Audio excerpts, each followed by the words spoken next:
ایک دن ایک نیک خاتون بڑے مجمع میں بیان دے رہی تھیں۔ وہ نہایت جذبے سے کہہ رہی تھیں، اے بہنوں، اللہ تعالیٰ نے مرد کو 4 شادیوں کی اجازت دی ہے۔ اگر کوئی مرد دوسری شادی کرے تو عورتوں کو چاہیے کہ صبر سے کام لیں، جھگڑا نہ کریں، کیونکہ یہ اللہ کی دی ہوئی اجازت ہے۔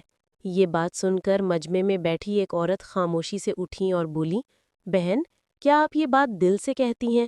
کیا واقعی دوسری شادی جائز ہے؟ بیان کرنے والی خاتون نے مسکرا کر کہا، ہاں بہن، یہ اللہ کا حکم ہے، بالکل جائز ہے۔ وہ عورت آہستہ سے بولی، تو بہن، میں آپ کے شوہر کی دوسری بیوی ہوں۔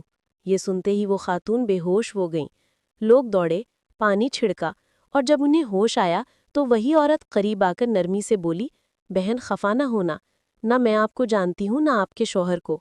میں تو صرف یہ کہنا چاہتی تھی کہ آپ بہت اچھا بیان کر رہی تھیں، لیکن ایسے نازک موضوعات پر بات کرتے وقت دلوں کا خیال رکھنا ضروری ہے، کیونکہ کچھ باتیں زبان سے آسان لگتی ہیں مگر دل برداشت نہیں کر پاتا۔